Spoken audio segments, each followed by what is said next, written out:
Hello दोस्तों, कैसे हो आप लोग। आई होप सो आप सभी अच्छे होंगे, जबरदस्त होंगे और अपनी पढ़ाई को सुचारू रूप से कर रहे होंगे। तो आज हम एक ज्ञान सेतु बैच के अंदर एक नई क्लास को शुरू करने वाले हैं। कौन सी सब्जेक्ट का क्लास है वो? करंट अफेयर का।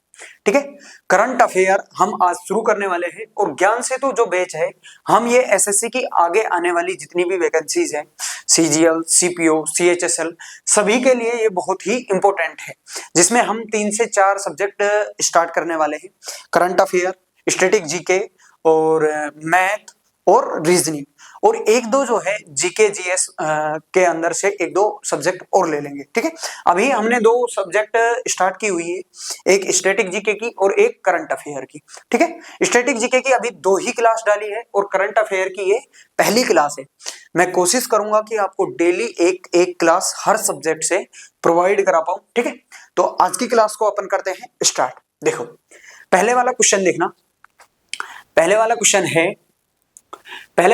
है पीएफआरडीए के अध्यक्ष के रूप में किसे नियुक्त किया गया है?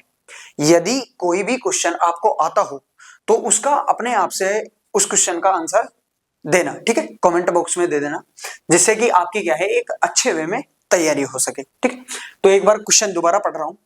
पीएफआरडीए के अध्यक्ष के रूप में किसे नियुक्त किया गया है? यानी कि पीएफआरडीए जो गठन है उसके नए अध्यक्ष कौन बने हैं, बताओ। शक्तिकांत दास, शिवा सुब्रमण्यम रमणम, या श्रीनिवासु चेट्टी, या दीपक मोहंती। तो पहली बात तो अपन क्वेश्चन समझेंगे कि पीएफआरडीए क्या है। पीएफआरडीए क्या है? ये क्या है? ये एक गठन है। इसकी एक बार फुल फॉर्म देख लो, उसके बाद में मैं समझाता हूं। Pension fund regulatory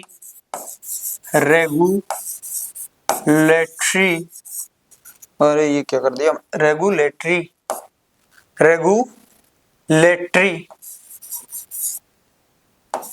regulatory pension fund regulatory and development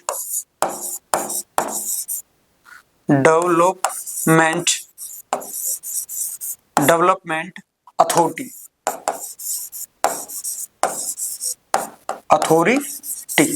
ये क्या है? पीएफआरडीए जो है ये एक गठन है, जिसके तहत क्या है, जितने भी सरकारी कर्मचारी है या जितने भी वेतन भत्ता यानी कि वेतन का जो उपयोग करते हैं, यानी कि जो सैलरी लेते हैं या जो सेवानिवृत्त है, जिनको पेंशन मिलती है, तो उनका जो निर्धारण करता है वो कौन करता है? PFRDA, pension fund regulatory and development authority. ठीक है, वो निर्धारण करती है कि किसको कितना बजट मिलेगा, कितनी पेंशन मिलेगी, किस डिपार्टमेंट को कितना बजट मिलेगा। तो उसका जो निर्धारण करता है वो कौन करता है? पीएफआरडीए। तो इसके जो नए अध्यक्ष बने हैं वो बने हैं शिवा सुब्रमण्यम रमणम। ठीक है, याद रखना, पीएफआरडीए के जो नए अध्यक्ष के रूप में नियुक्त किया गया है वो किसे किया गया है? शिवा सुब्रमण्यम रमणम। इससे पहले जो थे वो कौन थे? दीपक मोहंती। यानी कि 2 चीज आपको याद रखनी है। नए अध्यक्ष कौन थे? नए अध्यक्ष हैं शिवा सुब्रमण्यम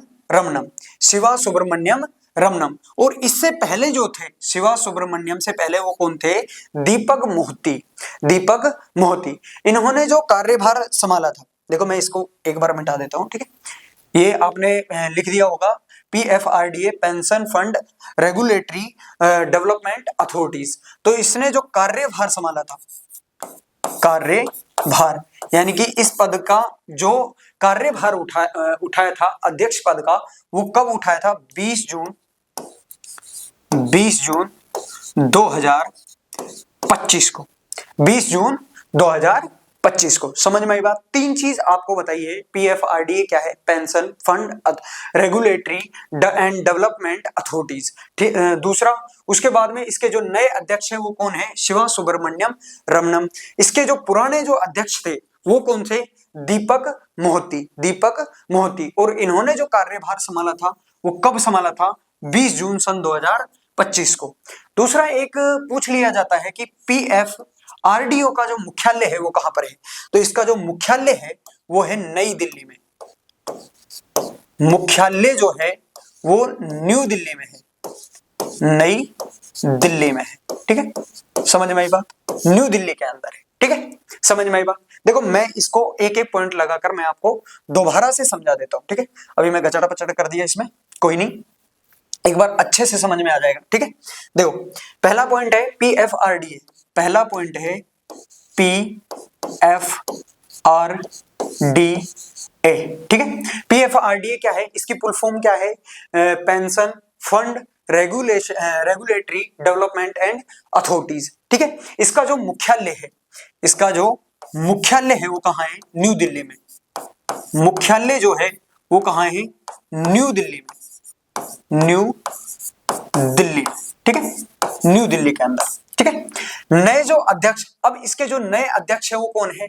वो है न्यू अध्यक्ष है शिवा सुब्रमण्यम रमनम। ये क्या है? नए अध्यक्ष, नए अध्यक्ष हैं, नए अध्यक्ष हैं। समझ में आई बात? कौन है? शिवा सुब्रमण्यम रमनम। इन्होंने जो कार्यभार संभाला था, इन्होंने जो कार्यभार संभाला है, यानी कि इस पद को जो ग्रहण किया है वो कब किया है? कार्यभार, जो इन्होंने कार्यभार संभाला है वो संभाला है 20 जून सन 2025 को, 20 जून सन 2025 को। और ये क्या है? दीपक जो मोहती है, दीपक मोहती जो है ये क्या है? पुराने अध्यक्ष है। ये क्या है? पुराने अध्यक्ष है, पुराने अध्यक्ष। यानी कि इनसे जो पहले जो अध्यक्ष थे वो कौन थे? दीपक मोहती थे। ये आपको 3 से 4 बात इसमें याद रखनी है। ठीक है, समझ में आया ये वाला क्वेश्चन? ठीक है, नेक्स्ट वाला क्वेश्चन देखो। नेक्स्ट वाला क्वेश्चन है विश्व शांति सूचक भारत का, विश्व शांति सूचक में भारत का कौन सा स्थान है? 100वां, 105वां, 110वां या 115वां? तो देखो जो विश्व शांति सूचक जो इंडेक्स है, जो सूचक इंडेक्स है, उसके अंदर जो भारत का स्थान है वो कौन सा है? 115वां। भारत का स्थान जो है वो कौन सा है? 115वां। कितना है? 115वां। जो 115वां है ये कब है? 2025 में, 2025 में। देखो ये जो इंडेक्स है इसके अंदर रिकॉर्ड दिया जाता है। इसका जो मुख्यालय है वो सिडनी ऑस्ट्रेलिया के अंदर है, सिडनी ऑस्ट्रेलिया के अंदर है। और विश्व सूचक जो विश्व शांति सूचक है उसकी जो गणना करती है वो कौन सी संस्था करती है? वो करती है Institute for Economics and Peace. ये कहाँ है? सिडनी ऑस्ट्रेलिया के अंदर है। ठीक है, पहली बात तो इसको याद रखना कि 2015 के अंदर 2025 के अंदर जो भारत का स्थान था वो कितना था? 115। लेकिन 2024 के अंदर ये जो था वो कितना था? 116। इनका जो स्थान था भारत का 2024 के अंदर वो कितना था? 116। यानी कि इन्होंने एक रैंक की क्या करी है? सुधार किया है। एक रैंक जो है वो सुधार की है। ठीक है, समझ में आई बात? और जो 2025 के अंदर जो इसका स्कोर रहा है भारत का, वो स्कोर रहा है 2.229। ठीक है, समझ में आई बात? भारत का 2025 में कौन सा स्थान था? 115वां। 2024 में 116वां। एक रैंक का इन्होंने क्या किया है? सुधार किया है। ठीक है, इसके बाद में इसकी जो गणना करती है वो संस्था कौन सी है जो इंडेक्स को मापती है? वो है institute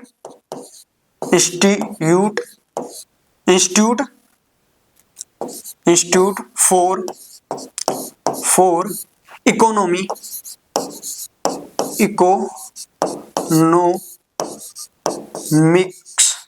economics and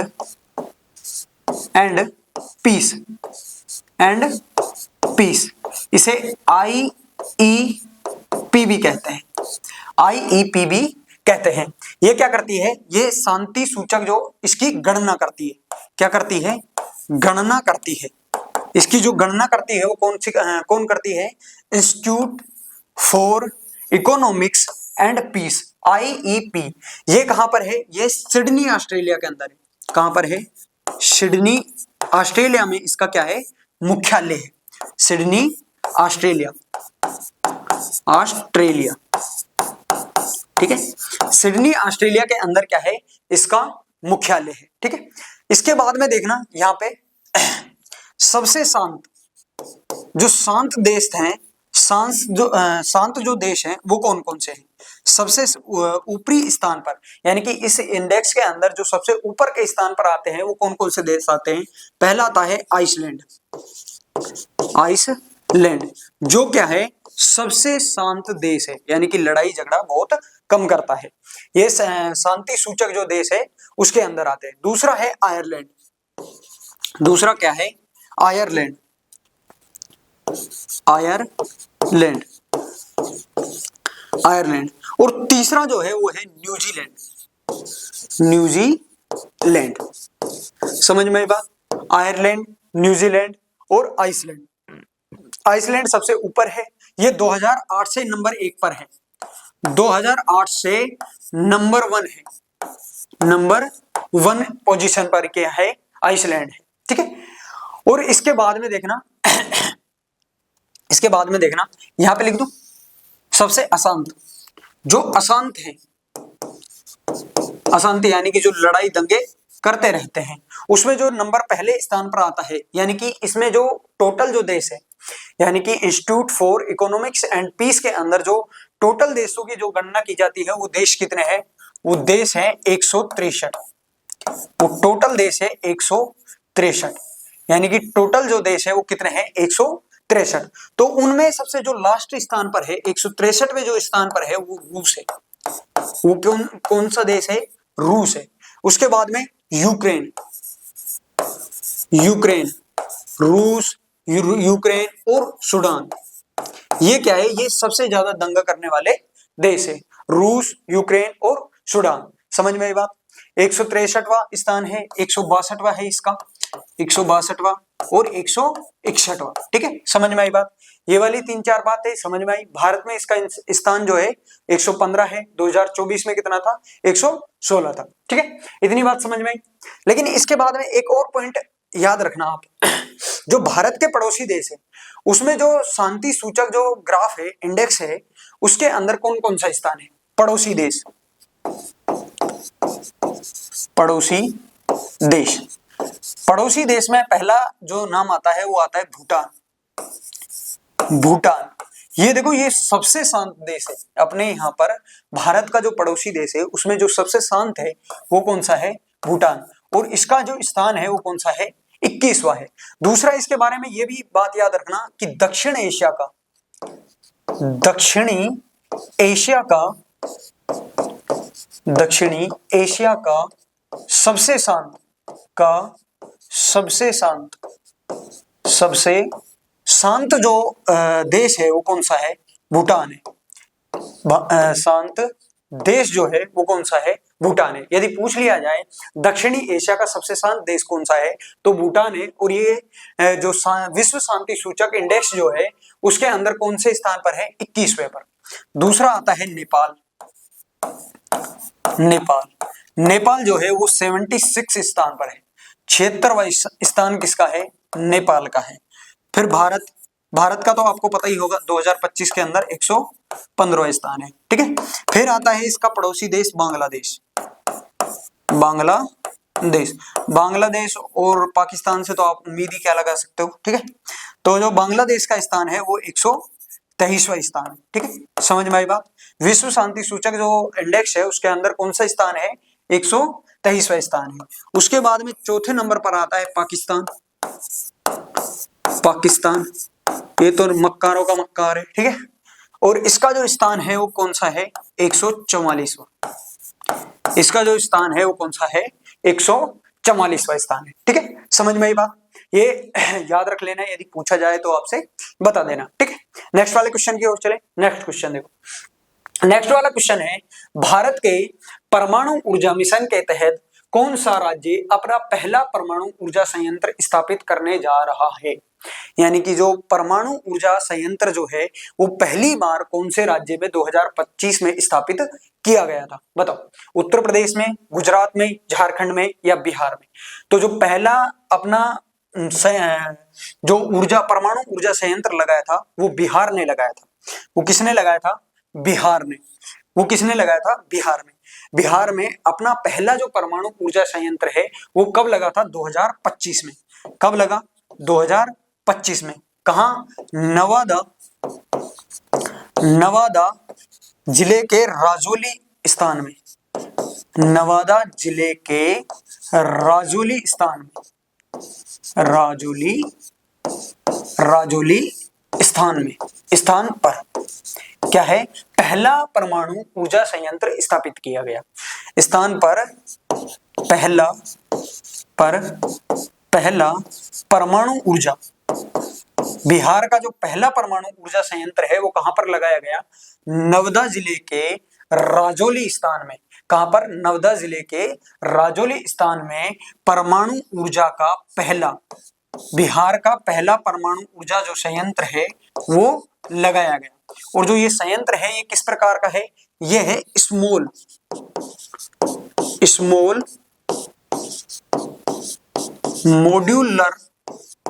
modular reactor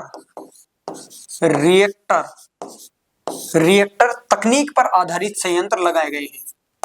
तकनीक पर आधारित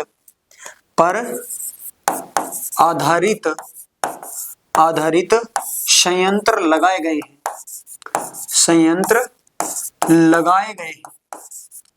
लगाए हैं। समझ में आया बात? कौन सी तकनीक के संयंत्र यहां लगाए गए हैं? वो है स्मॉल मॉड्यूलर और रिएक्टर। स्मॉल मॉड्यूलर रिएक्टर तकनीक पर आधारित संयंत्रों को यहां पर लगाया गया है। ठीक है, समझ में आई बात? नेक्स्ट वाला क्वेश्चन देखो। नेक्स्ट वाला क्वेश्चन है, कैबिनेट ने किस स्थान पर अंतरराष्ट्रीय आलू केंद्र की स्थापना की गई? CIP की स्थापना की गई। यानी कि एक बार दोबारा पढ़ो यदि क्वेश्चन समझ में नहीं आया हो तो। कैबिनेट ने किस स्थान पर अंतरराष्ट्रीय आलू केंद्र की स्थापना की मंजूरी दी गई है? CIP क्या है? पहले से ही अंतरराष्ट्रीय आलू केंद्र, यानी कि इंटरनेशनल पोटैटो सेंटर जो है उसकी एक नई ब्रांच खुलने को जा रही है, जिसकी मंजूरी किसने दी थी? कैबिनेट ने दी थी। और वो कहां पर दी थी? आगरा में, मुंबई में, चेन्नई में या जयपुर में लगाने की दी गई थी। तो इस वाले क्वेश्चन का आंसर याद रखना, जो CIP की जो नई शाखा बनाने को कैबिनेट ने मंजूरी दी गई थी वो कहां दी गई थी? आगरा में। स्थान जो है वो कहां है? आगरा के अंदर। आगरा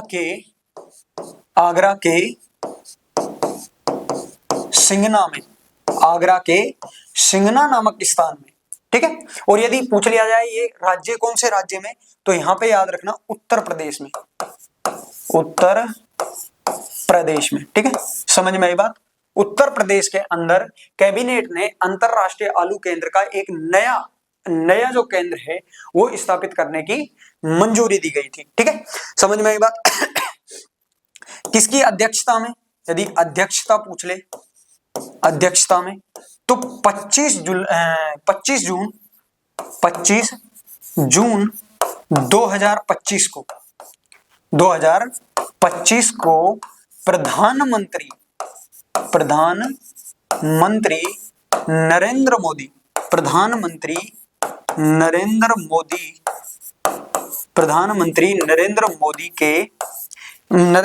की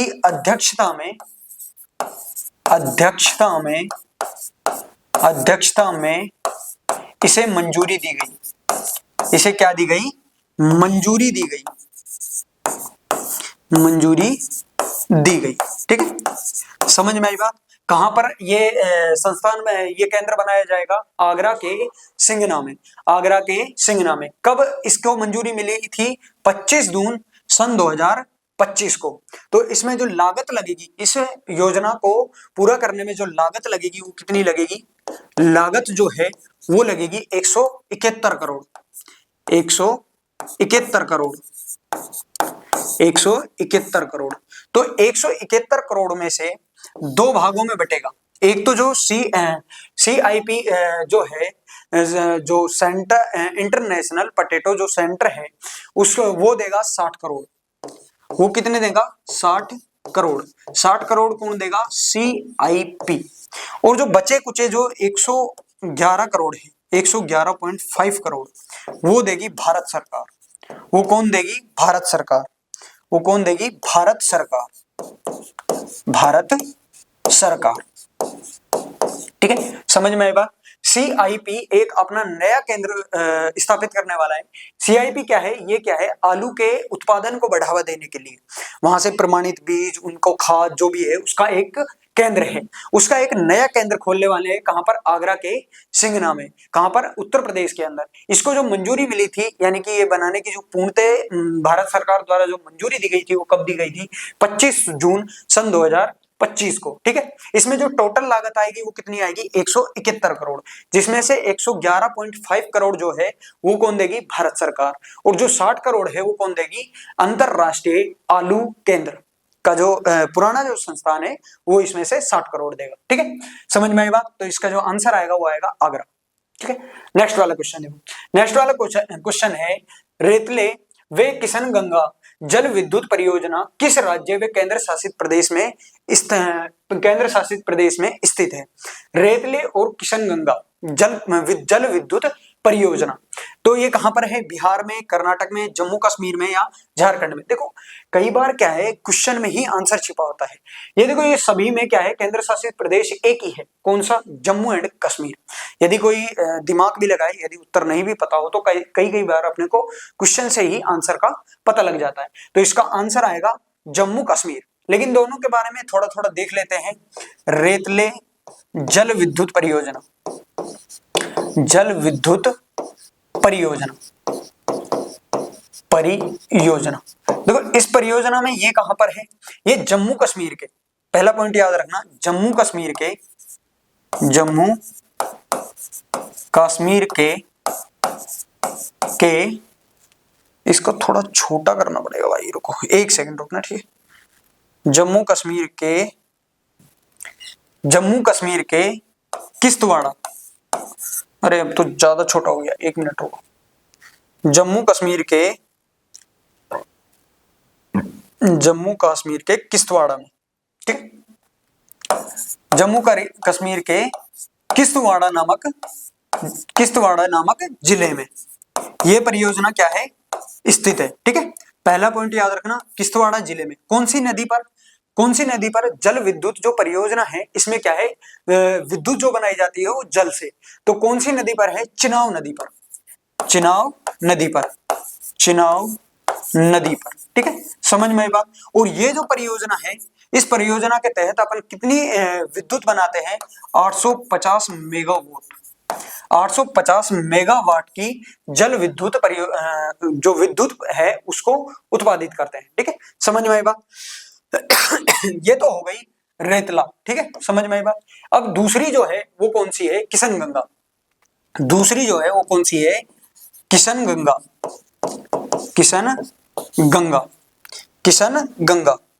तो किशनगंगा जो परियोजना है, किशनगंगा परियोजना कहां पर है?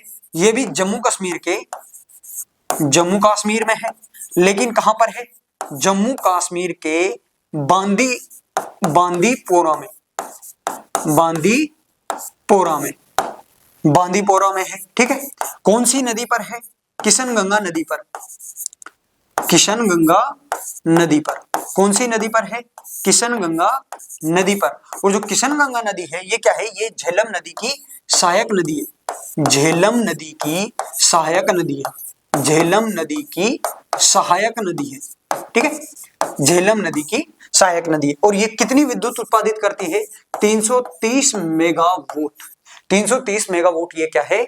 ये वो विद्युत को उत्पादित करती है। समझ में आई बात? ये रेतले जल विद्युत परियोजना है और ये क्या है? किशनगंगा जल विद्युत परियोजना है। ठीक है, ये वाला क्वेश्चन आई होप सो आपको समझ में आया होगा।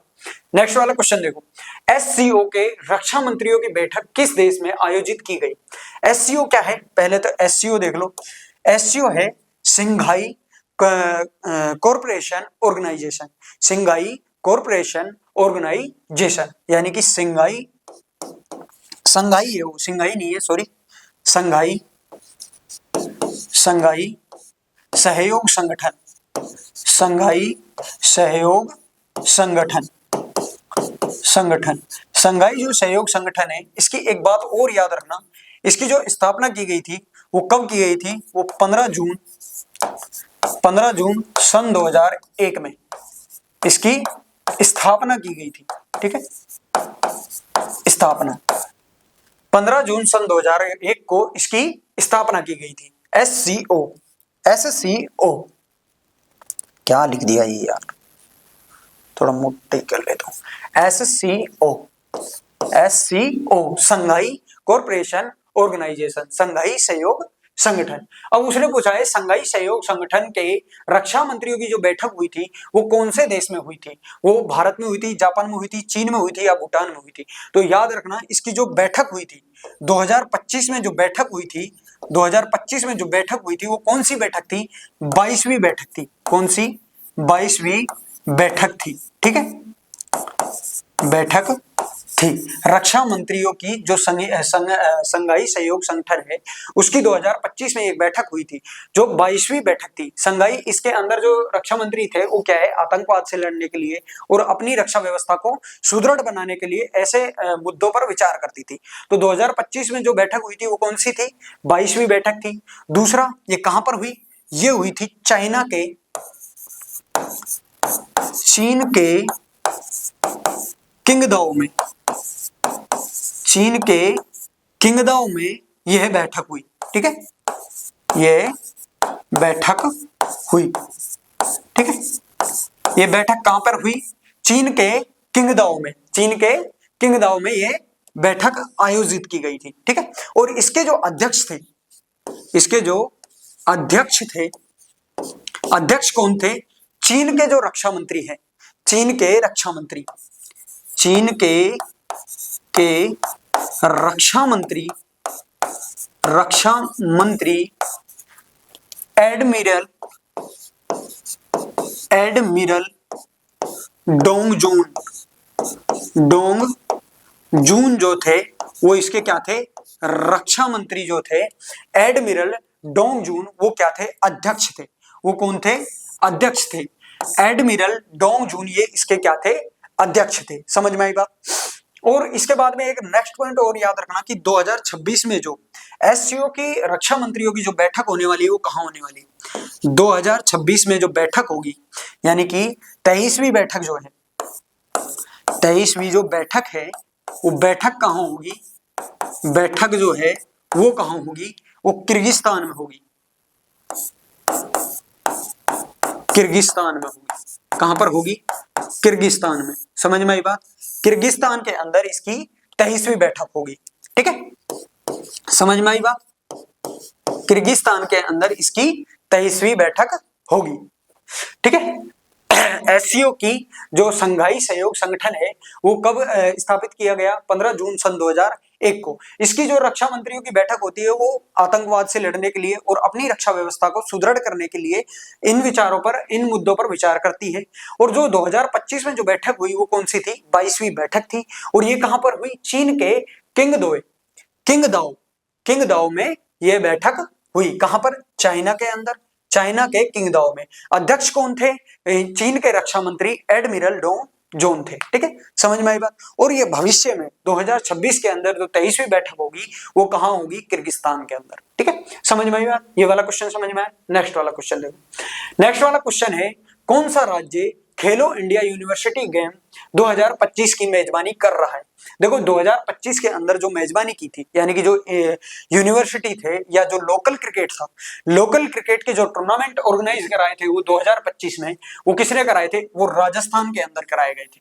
ठीक है, वो कहां कराए गए थे, राजस्थान के अंदर कराए गए थे। और ये कौन सा था, 5वां टूर्नामेंट था।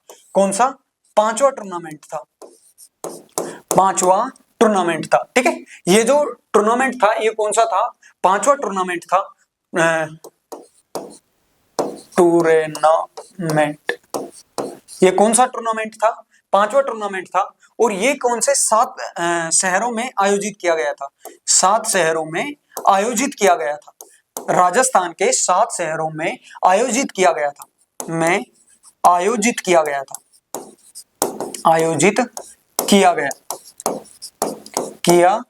गया और 7 शहर कौन कौन से थे? पहला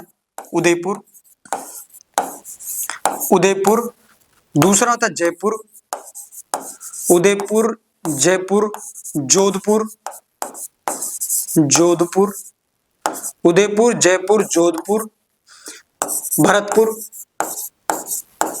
भरतपुर है, उदयपुर, जयपुर, जोधपुर, भरतपुर, अजमेर और बीकानेर और कोटा के अंदर क्या है जो खेलो इंडिया यूनिवर्सिटी गेम 2025 को आयोजित किया गया था। कौन से राज्य में? राजस्थान राज्य में। ठीक है, 5वां ये क्या था? टूर्नामेंट था। इससे पहले 5 बार टूर्नामेंट करा दिए गए थे। ठीक है, नेक्स्ट वाला क्वेश्चन देखो। इफ्को ने पहला विदेशी नैनो उर्वरक संयंत्र किस देश में स्थापित किया गया था? इफ्को क्या है?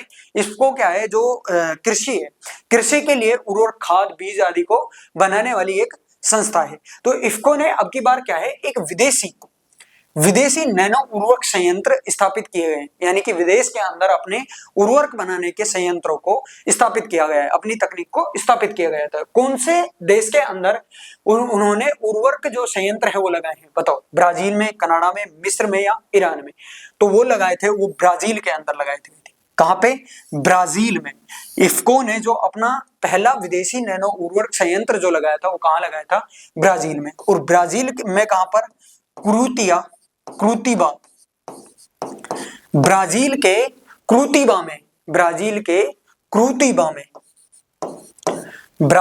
क्रूतिबा में क्या है? इन्होंने पहला अपना विदेशी नैनो उर्वरक संयंत्र को स्थापित किया था। ठीक है, नेक्स्ट वाला क्वेश्चन देखें। नेक्स्ट वाला क्वेश्चन है, भारत का पहला तितली अभ्यारण्य का उद्घाटन किस राज्य में किया गया? देखो, इस वाले क्वेश्चन में 2 बात याद रखना, कभी वो अभ्यारण्य पूछ लेता है और कभी वो पार्क पूछ लेता है, तो दोनों ही अलग अलग चीजें हैं। जो अभ्यारण्य है वो कहां पर है? वो केरल में। वो कहां पर है? केरल के अंदर है।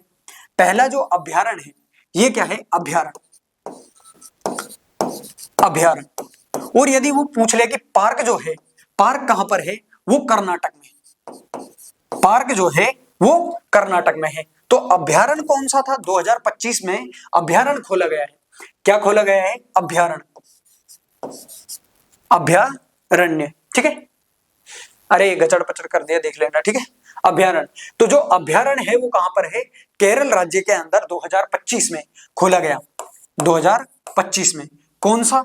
देखो, 2025 के अंदर खोला गया। कौन सा है? इसका नाम क्या है? अरलम तितली अभ्यारण्य। ठीक है, जो अरलम तितली अभ्यारण्य है ये क्या है? 2025 में तितलियों का क्या है? अभ्यारण्य उद्घाटित किया गया था। ठीक है, समझ में? पहले ये क्या था? अरलम वन्यजीव अभ्यारण्य। अरलम वन्यजीव अभ्यारण्य का नाम बदल कर क्या कर लिया? अरलम तितली अभ्यारण्य। ठीक है, समझ में आई बात? इसको पूछ लिया जाए पहला तितली अभ्यारण्य कब स्थापित किया गया, कि यानी कि कब बनाया गया, तो 2025 में अरलम तितली अभ्यारण्य। और यदि पार्क के बारे में पूछ लिया जाए तो पहला जो पार्क बनाया गया था वो कब बनाया गया था? 2006 में। पहला जो पार्क बनाया गया था वो कब बनाया गया था? पहला पार्क। ठीक है, पहला जो पार्क बनाया गया था वो कब बनाया गया था? पहला जो पार्क बनाया गया था वो बनाया गया था 2006 में। कौन सा था? वो था बन्नेरघट्टा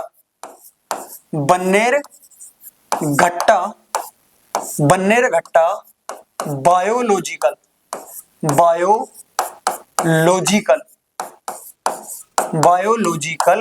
पार्क।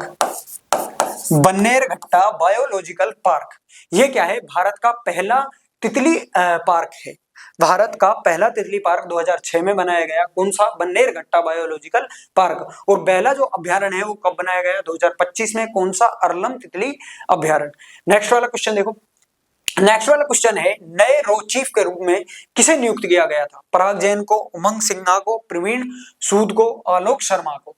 तो जो पहला 2025 में, पहला नहीं, नया रो चीफ, यानी कि इससे पहले भी रो चीफ बने हुए हैं, तो जो नया जो रो चीफ बनाया गया 2025 में, वो कौन बनाया गया था? वो बनाए गए थे पराग जैन।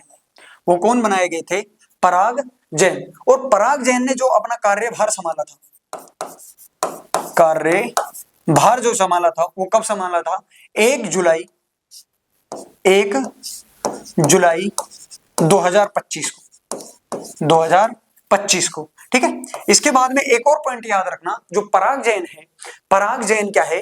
रो चीफ से पहले एविएशन रिसर्च सेंटर के क्या थे? प्रमुख थे या चीफ थे? रो चीफ से पहले, रो चीफ से पहले यह रो चीफ से पहले ये क्या थे? एविएशन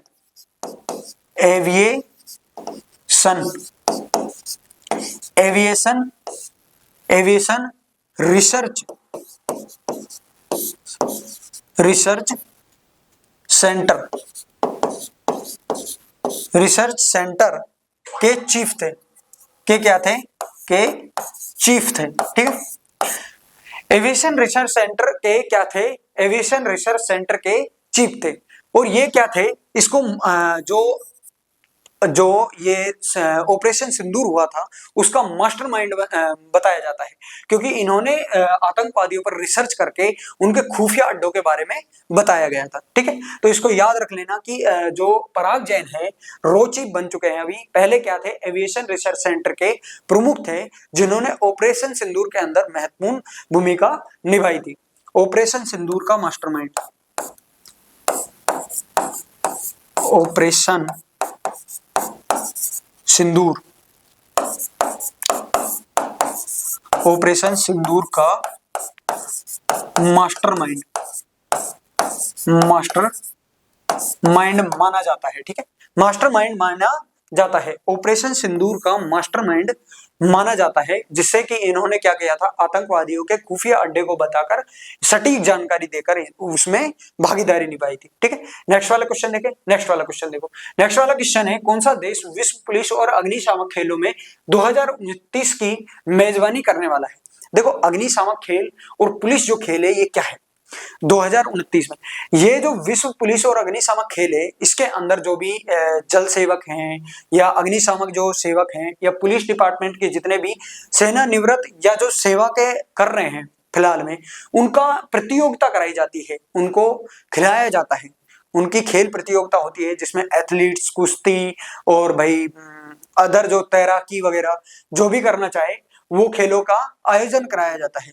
तो जो 2029 के अंदर जो इसका आयोजन कराया जा रहा है, वो कौन कर रहा है? भारत देश कर रहा है। और कब भारत देश में ये कहां पर आयोजित होगा? ये गुजरात में होगा। कहां पर आयोजित होगा? गुजरात के अंदर। 29 में जो विश्व पुलिस और अग्निशामक जो खेल है, उनकी जो मेजबानी यानी कि जो आयोजन कर रहा है, वो कौन कर रहा है? भारत कर रहा है। और कहां पर होगा? ये गुजरात के अंदर। ये वाला समझ में आया? विश्व पुलिस और अग्निशामक खेल 2029, ये प्रतियोगिता समझ में आई। इसमें पुलिस बल, अग्निशामक बल, जल सेवा बल, जितने भी बल हैं, जो भी अंदरूनी भारत के अंदर कार्यरत हैं, सेना निवृत्त हो यानी कि रिटायरमेंट में हो गए हो या फिलहाल ड्यूटी पर हो, उन सभी की एक प्रतियोगिता कराई जाती है। ठीक है, समझ में आई बात? नेक्स्ट वाला क्वेश्चन है। नेक्स्ट वाला क्वेश्चन है, भारत का पहला ग्रीन डेटा सेंटर कहां स्थापित किया गया? तो ग्रीन डेटा जो सेंटर है, ये क्या है? ये सेंटर है प्रदूषण को कम करने के लिए, पौधे लगाने के लिए और सोलर ऊर्जा लगाने के लिए एक सेंटर बनाया गया, एक समिति बनाई गई, एक आयोग बनाया गया।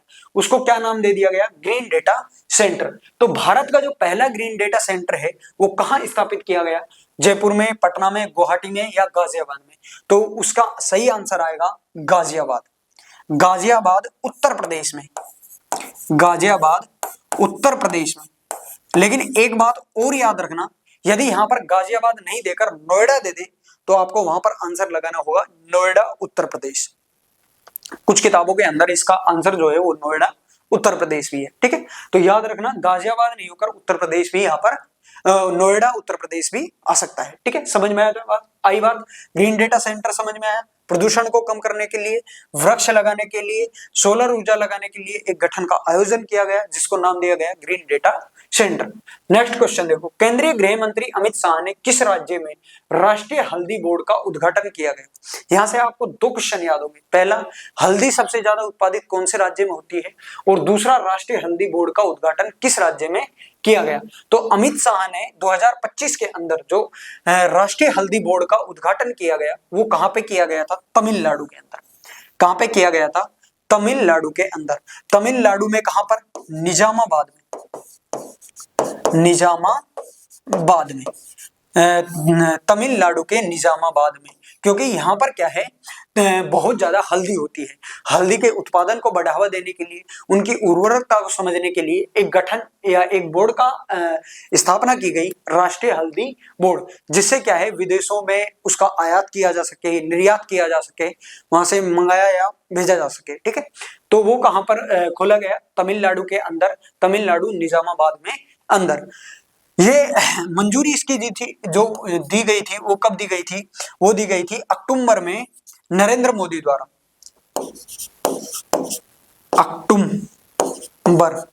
अक्टूबर में नरेंद्र मोदी द्वारा। कब? अक्टूबर कब? 2023 में, जब नरेंद्र मोदी 2023 के अंदर तमिलनाडु के दौरे पर आया था तो इसकी गठन की या इसको बनाने की घोषणा करके गए थे। तो उसके बाद में अमित शाह ने इस राज्य में ये जो है राष्ट्रीय हल्दी बोर्ड का उद्घाटन किया, और उद्घाटन करने के बाद में ये जो बोर्ड है इसके तहत अभी विदेशों के अंदर इसमें हल्दी को भेजा जाएगा। ठीक है, समझ में आई बात? समझ में आ गया होगा, मैं थोड़ा सा इधर उधर हो गया। ठीक है, समझ में आई बात? आपको समझ में आ गया होगा। ठीक है, नेक्स्ट वाला क्वेश्चन देखो। नेक्स्ट है, नाटो शिखर सम्मेलन 2025 किस देश में आयोजित किया गया? नीदरलैंड में, भारत में, अमेरिका में या जापान में? तो जो 2025 का नाटो जो शिखर सम्मेलन है वो कहां पर आयोजित किया गया था? नीदरलैंड में। कहां पर आयोजित किया गया? नीदरलैंड में। नीदरलैंड के हैंग जो स्थान है, हैंग स्थान पर, नीदरलैंड के हैंग में नाटो शिखर सम्मेलन 2025 को आयोजित किया गया। ठीक है, दूसरी बात याद रखना, यह नीदरलैंड का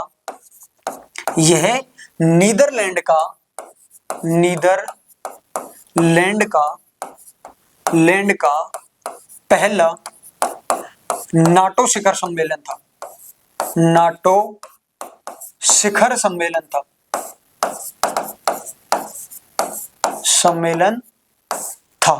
ठीक है, ये क्या था? नाटो का नीदरलैंड का पहला शिखर सम्मेलन था। इसके जो अध्यक्ष थे वो कौन थे? अध्यक्ष नीदरलैंड के पूर्व प्रधानमंत्री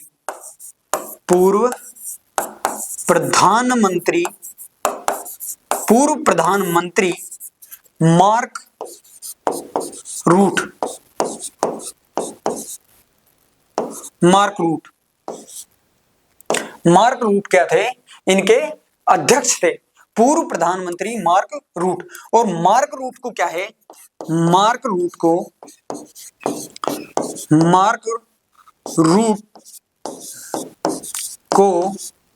नाटो का नया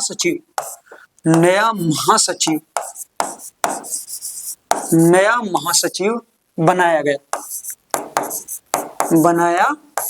गया। ठीक, समझ में है बात? नाटो का नया महासचिव किसे बनाया गया था? मार्क रूट को। किसे बनाया गया? मार्क रूट को। ठीक है, इसकी अध्यक्षता किसने की गई थी? पूर्व प्रधानमंत्री या नाटो के नए महासचिव मार्क रूट ने। ठीक है, समझ में आई बात? और जो इसका दूसरा 2026 में जो सम्मेलन होने वाला है, नाटो शिखर सम्मेलन 2026, वो कहां होने वाला है? वो तुर्किया में होने वाला है। तुर्की में आयोजित होगा।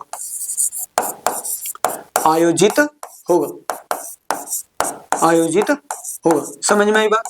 तुर्की में 2026 के अंदर, 2026 में तुर्की में ये आयोजित होगा। ठीक है, समझ में आई बात। नेक्स्ट वाला क्वेश्चन देखो। नेक्स्ट वाला क्वेश्चन है महिला हॉकी इंडियन मास्टर्स कब 2025 किस राज्य ने जीता? बिहार ने, उड़ीसा ने, झारखंड ने या उत्तर प्रदेश में? तो जो महिला हॉकी इंडियन मास्टर कप 2025 है वो किसने जीता? उड़ीसा ने। कौन से राज्य की टीम ने जीता? उड़ीसा की टीम ने जीता। ठीक है, इस टीम का नाम क्या था? टीम का नाम था hockey association, hockey association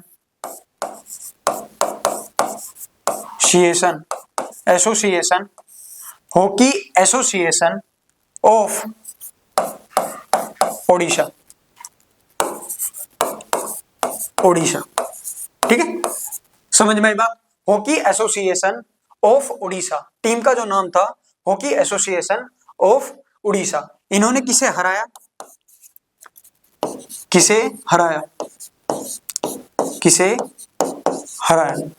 Punjab hockey team को। पंजाब हॉकी टीम को, पंजाब हॉकी टीम को। ठीक है, पंजाब हॉकी टीम को इसने हराया। ठीक है, किसने हराया? Punjab Odisha hockey association of Odisha ने पंजाब हॉकी टीम को हराया। और ये जो टूर्नामेंट फाइनल हुआ था वो कहां पर हुआ था? किस स्थान पर हुआ था? किस स्थान पर हुआ?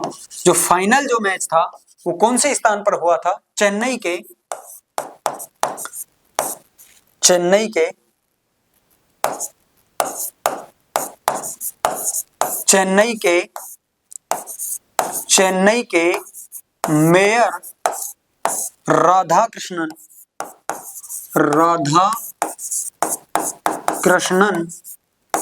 Mayor Radhakrishnan hockey stadium